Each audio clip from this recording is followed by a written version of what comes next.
प्रदेश की राजधानी भोपाल से बताएंगे। टीआईटी कॉलेज में छात्राओं से दुष्कर्म का मामला सामने आया है। आरोपी साहिल और साद के घर बुलडोजर एक्शन हुआ है। जिला प्रशासन ने अतिक्रमण को जमींदोज किया। ये जो पूरा मामला आप समझेंगे तो समझ पाएंगे कि लव फसाद का मामला, यानी कि एक बार फिर से हिंदू बेटियों को टारगेट करके उनको प्रेम के जाल में फंसाना, उसके बाद ब्लैकमेल करना और फिर धर्मांतरण का दबाव बनाना। साहिल और साद नाम के दो आरोपी हैं जिन पर लव फसाद का आरोप है और उसी को लेकर ये एक्शन हुआ है। भोपाल में कॉलेज छात्राओं के साथ पहले दोस्ती, उसके बाद दुष्कर्म, वीडियो बनाना, जबरन धर्मांतरण कराने के मामले में आरोपियों के घर ताबड़तोड़ एक्शन हुआ। जिन इमारतों को ध्वस्त किया जाना था उन्हें एक दिन पहले बैरिकेडिंग करके घेरा गया और आज तड़के जिला प्रशासन की टीम मौके पर पहुंची। इलाके में भारी पुलिस फोर्स की तैनाती की गई और उसके बाद बुलडोजर गरजने लगा। अब आपको हम तस्वीरों के जरिए दिखाएंगे कैसे, ये देखिए मोहन सरकार के बुलडोजर ने कैसे इस अवैध निर्माण को मिट्टी में मिलाया, जमींदोज किया। ये देखिए, तो योगी मॉडल मध्य प्रदेश में भी नजर आ रहा है। अपराधी हो, माफिया हो या फिर लव फसाद के आरोपी, उनके अवैध निर्माण पर बुलडोजर चल रहा है। और ये तस्वीरें हम आपको दिखा रहे हैं। जिला प्रशासन ने अतिक्रमण को ध्वस्त कर दिया, बुलडोज कर दिया। साहिल और साद नाम के आरोपियों पर हिंदू बेटियों को ब्लैकमेल करने का आरोप है, धर्मांतरण कराने का आरोप है, प्रेम में जाल में फंसा के। लव जिहाद के आरोपियों के घर पर बुलडोजर एक्शन चल रहा है। हमारे साथ रवि जी हैं, यहाँ पर एसडीएम है। सर, क्या कार्रवाई चल रही है? देखिए, अतिक्रमण हटाने की कार्रवाई की जा रही थी। हमारी 19 अगस्त को तहसीलदार द्वारा एमपीएलआरसी ये 248 की कार्रवाई की गई थी। ये शासकीय चरोखर की भूमि है, उसमें शासकीय भूमि पे इनके द्वारा अतिक्रमण किया गया था। इनके स्वयं हटाने के लिए 19 अगस्त को आदेशित किया था। 4 तारीख तक इन्हें स्वयं हटाना था, इनके द्वारा नहीं हटाया गया, तो आज हमारे द्वारा फोर्सफुली इन्हें हटाया जा रहा है। सर, कौन कौन से इसमें आरोपी हैं और किनके नाम है जिनके अतिक्रमण हटाए जा रहे हैं? देखिए, अतिक्रमक जो थे ये सईदुद्दीन और इब्रार खान और तीसरे रिजवान खान थे। तो रिजवान खान का एक वाद प्रचलित है माननीय न्यायालय में, तो उसमें 11 बजे पेशी है, उसमें जैसा निर्देश मिलेगा उसका परिपालन करेंगे। सर, क्या कार्रवाई अभी तक हो चुकी है, कितनी बाकी है? देखिए, 2 अतिक्रमण हमें हटाने थे, वो हटा चुके हैं हम। सर, ये रहवास मतलब रह रहे थे यहाँ पर कि सामान हटा लिया था कि आपको हटाना पड़ा? नहीं, वो स्वयं ही उनने हटा लिया था अपना। एक घर उनने स्वयं ही अपना तोड़ लिया था। जो उनको आवश्यक खिड़की दरवाजे हटाने थे वो हटा लिए थे उनने। तीसरा घर भी खाली है, पर उसमें माननीय न्यायालय में क्योंकि वाद प्रचलित है तो इस कारण हमारे द्वारा बहुत ज्यादा लगा हुआ है। क्या वजह, कुछ सेंसिटिव इशू? नहीं, देखिए, पुलिस द्वारा लॉ एंड ऑर्डर की दृष्टि से इसका असेसमेंट किया गया था, तो उस हिसाब से डिप्लॉयमेंट किया गया है कि कोई भी अनटुवर्ड सिचुएशन ना क्रिएट हो। किसी तरह की सिचुएशन आपको लगी कि अभी तो? नहीं, कोई नहीं, नॉर्मल। ये तमाम यहाँ पर फोर्स लगा हुआ है। आप देख पा रहे होंगे एसडीएम यहाँ पर खुद मौजूद हैं जो कार्रवाई कर रहे हैं। चारों तरफ मैं आपको दिखाना चाहूंगा, जहां तक आपकी नजर जा रही है वहां तक फोर्स आपको लगा हुआ नजर आएगा। बड़े पैमाने पर यहाँ पर फोर्स डिप्लॉय किया गया है। वजह यही है कि अतिक्रमणकारियों पर कार्रवाई पुलिस कर रही है। ये वही लोग हैं जिनके ऊपर लव जिहाद यानी कि टीआईटी कॉलेज के अंदर हिंदू युवतियों को फंसाकर उनको ब्लैकमेल करके धर्मांतरण कराने का आरोप लगा था और इन्हीं आरोपियों को पुलिस ने गिरफ्तार भी किया था। इस दौरान काफी हंगामा भी हुआ, बड़े रसूखदारों के भी नाम आए। टीआईटी कॉलेज एक यहाँ का प्रतिष्ठित कॉलेज था जहां पर इस तरह का एक सिंडिकेट चलाया जा रहा था। इस तरह के आरोपों के बाद गिरफ्तारी हुई। गिरफ्तार होने के बाद उन्हें कोर्ट में प्रस्तुत किया गया। तमाम जो मामला है उसके सामने आने के बाद अलग अलग तरह की मांग उठने लगी। लोगों ने बुलडोजर एक्शन की भी मांग की। यहाँ पर प्रशासन ने बुलडोजर एक्शन किया भी है और तस्वीरें हम लगातार आपको दिखा रहे हैं, आगे भी दिखाते रहेंगे। एसडीएम का कहना है कि 2 अतिक्रमणकारियों पर कार्रवाई हो चुकी है और बाकी जो एक अतिक्रमणकारी है उसकी शिकायत आई थी, लेकिन उसमें न्यायालय में प्रकरण चूंकि चल रहा है, इस वजह से 11 बजे के बाद उस पर एक्शन लिया जाएगा। अभी फिलहाल पूरे एरिया को छावनी की तरह छावनी में तब्दील कर दिया गया है। पुलिस व्यवस्था चाक चौबंद है, किसी तरह की कोई अव्यवस्था ना हो, कोई अराजकता ना हो, इसके लिए प्रयास किए जा रहे हैं। लेकिन अभी फिलहाल 2 अतिक्रमणकारियों के घर पर कार्रवाई हो चुकी है। कैमरामैन यशवंत के साथ मखरंद काली, टाइम्स नव भारत, भोपाल।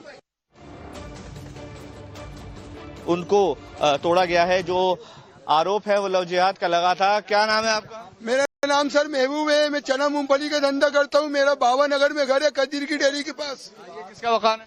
ये साद का घर है, पट्टेदारी घर रहता है साहब। अर्जुन इंदिरा जी ने 1984 में जब वो थी, अर्जुन सिंह जी मुख्यमंत्री थे मध्य प्रदेश शासन के, उनने ये सरकारी जमीन पर, इसके कागज किसी के पास नहीं है। अच्छा, अवैध मकान है? हाँ, कागज किसी के पास नहीं है, पट्टेदारी मकान है। कागज नहीं है ना किसी के पास? पट्टे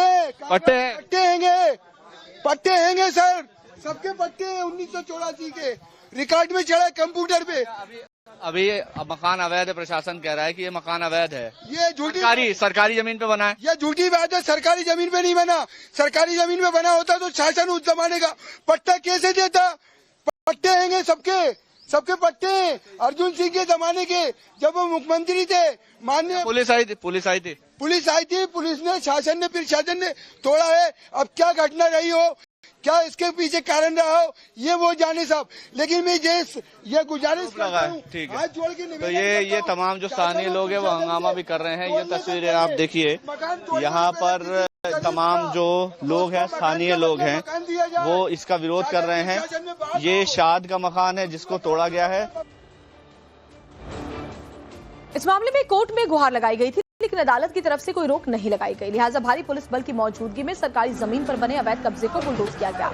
आरोपियों को जिला प्रशासन की तरफ से पहले ही नोटिस जारी किए गए थे और 4 सितंबर तक अवैध कब्जा हटाने के लिए कह दिया गया था, लेकिन जगह खाली नहीं की गई तो आज बुलडोजर कार्रवाई की गई। आपको ये भी बताते चले कि साहिल, साद और इनके कुछ साथियों पर निजी कॉलेज की छात्राओं के साथ रेप, ब्लैकमेलिंग और धर्म परिवर्तन के लिए दबाव बनाने के आरोप है। जब ये मामला आया था तब भी हमने पुरजोर तरीके से इस मामले को उठाया था, आपको तमाम खबरें दिखाई दी थी। मामले की सुनवाई कोर्ट में चल रही है और जो आरोपी हैं वो पुलिस की गिरफ्त में हैं। एक और बड़ी खबर इसी से जुड़ी आपको बताते हैं। इन दोनों आरोपियों के अलावा तीसरा आरोपी फरहान, उसके घर पर भी बुलडोजर चल सकता है। बताया जा रहा है कि आज ही 11 बजे के बाद कार्रवाई हो सकती है। कोर्ट में मामला लंबित होने की वजह से प्रशासन फिलहाल रुका हुआ है। यानी कि जो तीसरा आरोपी है फरहान भी इस मामले में मुख्य आरोपी, और फरहान के घर अवैध निर्माण पर बुलडोजर एक्शन होना है, लेकिन कोर्ट में इसको लेकर गुहार लगाई गई थी। 11 बजे तक इस पर कुछ फैसला आ सकता है और अगर फैसला पक्ष में आया प्रशासन के तो इसके बाद एक बार फिर बुलडोजर एक्शन देखने को आज मिल सकता है। दरअसल टीआईटी कॉलेज में हिंदू बेटियों के साथ रेप, ब्लैकमेलिंग मामले में फरहान, साहिल और साद सबसे पहले इन्हीं तीनों आरोपियों के नाम सामने आए थे। पुलिस का कहना है कि इस मामले में आरोपियों से लगातार पूछताछ कर आगे की कार्रवाई की जा रही है।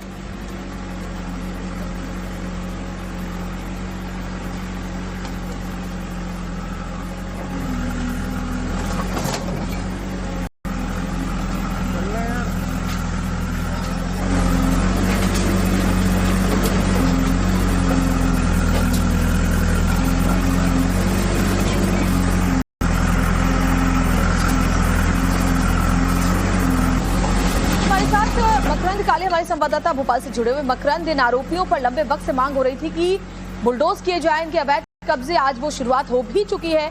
जरा वहां से तस्वीरें दिखाएं, क्या विरोध का और सामना करना पड़ा है, और साथ ही 11 बजे जो फैसला आने वाला है तीसरे आरोपी को लेकर, उसको लेकर क्या अपडेट?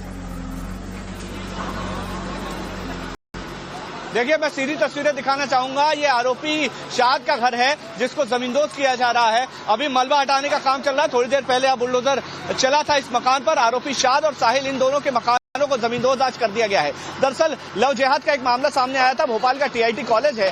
टीआईटी कॉलेज में एक सिंडिकेट बनाकर हिंदू युवतियों को फंसाने के आरोप लगे थे और इसके बाद कुछ आरोपियों को गिरफ्तार किया गया, जिसमें प्रमुख आरोपी फरहान, शाद, साहिल और तमाम उनके साथ के लड़के थे, जिनको अरेस्ट किया था पुलिस ने। और अब बुलडोजर की कार्रवाई हो रही है। ये देखिए, मलबा अभी हटाने का काम चल रहा है। बुलडोजर चला है इनके घर पर। फरहान के घर पर चूंकि स्टे है और स्टे की वजह से 11 बजे तक के लिए कार्रवाई फरहान के घर पर रोकी गई है, लेकिन बाकी जो कार्रवाइयां हैं वो अभी चल रही है। शाद और साहिल के मकान है। हालांकि यहाँ के स्थानीय लोगों का कहना है कि मकान पट्टे पर थे और 1983 के आसपास जहां पट्टे जब मुख्यमंत्री अर्जुन सिंह हुआ करते थे तब दिए गए थे, और उसके बाद से प्रशासन लगातार कई बार नोटिस भी दे चुका है कि ये सरकारी जमीन पर अवैध निर्माण है, इसको खाली किया जाए। अगस्त में सभी आरोपियों के जो अवैध निर्माण है, ये अर्जुन नगर का इलाका है, अशोका गार्डन क्षेत्र में आता है, और नोटिस दिए गए थे अगस्त में। उसको एक बार रिकॉल कराया गया, दोबारा नोटिस दिए गए, घर खाली करने के लिए कहा गया। घर खाली जब नहीं किए गए तो प्रशासन आया, चेतावनी दी, घर खाली हुआ और उसके बाद बुलडोजर कार्रवाई जब की जा रही है। दरअसल ये पूरा मामला टीआईटी कॉलेज से जुड़ा हुआ है। टीआईटी कॉलेज में एक सिंडिकेट पकड़ में आया। पुलिस ने कुछ युवकों को गिरफ्तार किया जो पूर्व स्टूडेंट थे उस कॉलेज के, टीआईटी कॉलेज के, और वो सभी जो पीड़िताएं थी वो मुस्लिम नहीं, जो पीड़ित लड़कियां थी वो हिंदू थी और जो आरोपी थे वो मुस्लिम समुदाय से ताल्लुक रखते थे। और बाद में पता